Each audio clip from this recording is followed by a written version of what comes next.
Hello hi guys, कैसे हैं आप सब। I hope you all are doing good. स्वागत है आप सभी का मेरे यूट्यूब चैनल डिस्कवर टुगेदर में। मैं हूं आपकी दोस्त और होस्ट ज्योत्सना त्रिपाठी। डिप्रेशन, आजकल की बिजी लाइफ में डिप्रेशन होना बहुत कॉमन कंसर्न हो गया है। इतने बड़े बड़े सेलिब्स आगे आकर के इस बारे में बात करते हैं, तो obviously this is a condition. और ये हमारी बिजी लाइफस्टाइल, हमारे लाइफ पैटर्न के कारण हो रहा है, क्योंकि आजकल हमारे पास दूसरे के लिए टाइम ही नहीं होता। हम लोग इतना बिजी हो गए हैं कि हम अपनी मेंटल वेलबींग पे ध्यान नहीं दे पाते। But at the same time यहाँ पर एक ऐसी कंसर्न है जिसके बारे में कई लोगों को पता ही नहीं है। कई लोग जो उससे स्ट्रगल करते हैं, still they are not aware of कि उनको ये प्रॉब्लम है। और कई लोग हैं जिन्होंने सिर्फ इसके बारे में सुना हुआ है। तो आज हम बात करेंगे post partum depression, that is PPD. देश में हर 7 में से एक औरत को पीपीडी यानी कि पोस्टपार्टम डिप्रेशन का इशू होता है। पोस्टपार्टम डिप्रेशन ये एक मेडिकल कंडीशन होती है बेसिकली, जो हार्मोनल डिसबैलेंस के कारण और हार्मोनल चेंजेस के कारण फिजिकल इमोशनल चेंजेस होते हैं जो एक लेडीज में after giving a birth to a child, that is PPD. Basically kind of depression होता है जो कि आपके हार्मोनल चेंजेस के कारण होता है। आप through out the 9 months of pregnancy भी हार्मोनल चेंजेस से गो थ्रू करते हो, बट आफ्टर डिलीवरी भी आपके हार्मोनल चेंजेस होते हैं।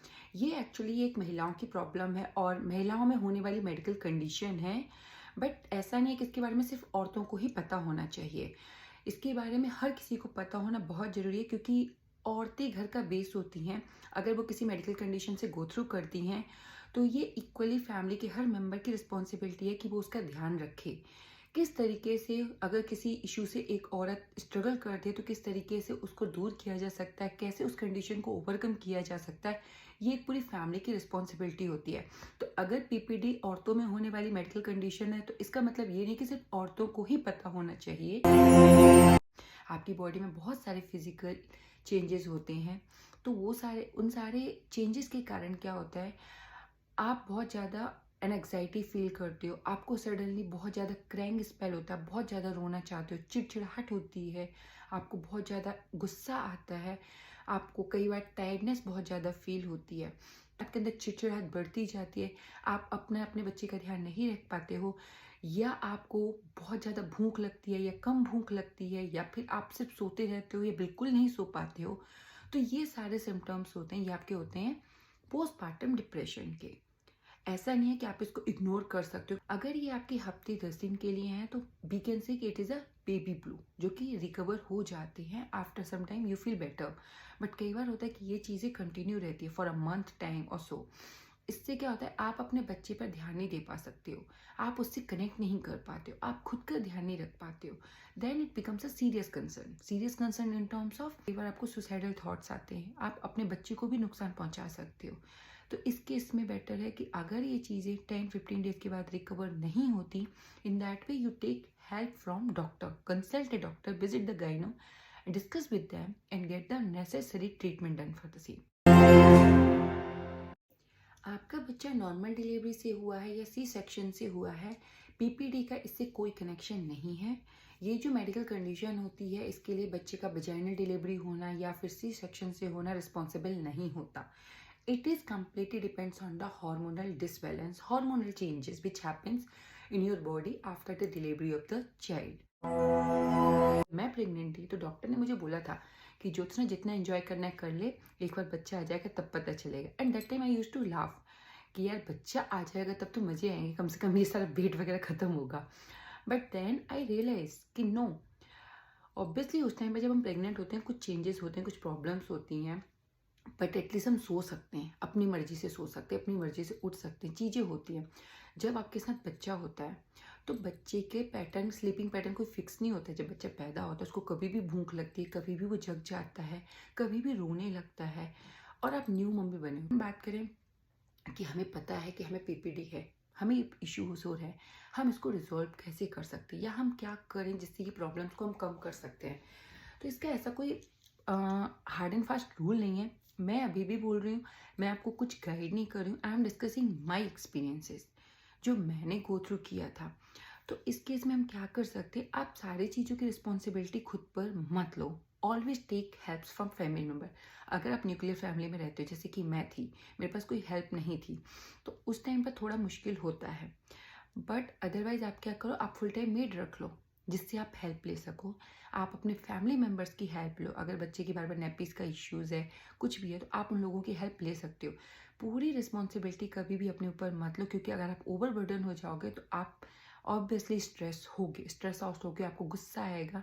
तो बेटर है कि आप अपने फैमिली मेम्बर्स की जब जहाँ ज़रूरत हो हेल्प ले लो। अगर फैमिली मेम्बर्स नहीं है तो आप मेड की, हेल्पर की हेल्प ले लो, ताकि आपको एक सपोर्ट मिले। सेकेंड थिंग, अगर आप इस केस में पार्टनर की भी बहुत ज़्यादा ज़रूरत होती है। आपके पार्टनर जो है उनको ये समझना होगा कि पेरेंट्स बनना, parenting is not a responsibility of a wife only. ये सिर्फ एक औरत की रिस्पॉन्सिबिलिटी नहीं है, आपकी भी इक्वली रिस्पॉन्सिबिलिटी है। अगर आपको पैटर्निटी लीव मिलती है तो वो इसलिए नहीं मिलती कि आप घर पर रिलैक्स करो, आप पापा बन गए हो, बहुत अच्छी चीज़ है। ये इसलिए भी मिलती है, you can provide a support to your wife, आप बच्चे से कनेक्ट हो सको। तो अगर आप उस वक्त आपको लगता है कि आपकी वाइफ को ब्रेक की ज़रूरत है, सी नीड रेस्ट, तो उस टाइम पर आप भी अपने बच्चे की रिस्पॉन्सिबिलिटी ले सकते हो। ईगो पर मत जाओ कि मैं आदमी हूँ, मैं नहीं कर सकता या मुझसे नहीं होता। अरे भाई, मम्मी बनने की शिक्षा भी किसी औरत ने बचपन से नहीं ली थी। जब वो माँ बनी थी तो she learn about this. Same way आप भी सीख सकते हो कि पापा की रिस्पॉन्सिबिलिटी कैसे उठानी है, नैपीज कैसे चेंज करने हैं। अगर रात में आपका पार्टनर जग रहा है तो दिन में फिर आप उसकी रिस्पॉन्सिबिलिटी लो। और अगर आप दिन में ऑफिस जाते हो तो आप जब ऑफिस जाते हो तो आप you take care of the child for some time, ताकि वो ब्रेक ले सके। तो it's a to be process. अगर आप हमेशा अकेले हो, सिर्फ आप और आपका पार्टनर है और you have your new born kid, इस केस में आप ज़्यादा रिस्पॉन्सिबिलिटी आपकी होती है कि आप अपने पार्टनर का ध्यान रखो, उसकी मेंटल वेलबींग का ध्यान रखो। You have to understand she has given birth to a child, उसने नई जिंदगी को जन्म दिया है, तो ऑब्वियसली उसको कुछ चीज़ों से स्ट्रगल करनी पड़ रही है।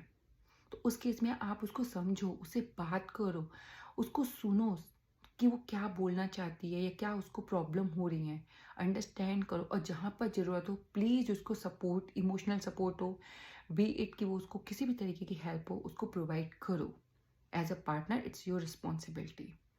थर्ड पॉइंट, आपको जिस चीज़ों से खुशी मिलती है आप उस काम को करो। आप अपने लिए ब्रेक लो। अगर आपका बच्चा सो रहा है तो उस टाइम पर आप कोशिश करो कि आप सो जाओ। कई बार होता है कि आपको नींद नहीं आती, तो इन दैट वे आप try to spare out the time for yourself. जैसा मैंने कहा, पूरी रिस्पॉन्सिबिलिटी अपने ऊपर मत लो, तो आप टाइम को सेग्रीगेट करो, ताकि आप वो थोड़ी एक्टिविटीज़ कर सको जिनसे आपको खुशी मिलती है। When you involve into that things ना, तो आपको बहुत अच्छा फील होगा।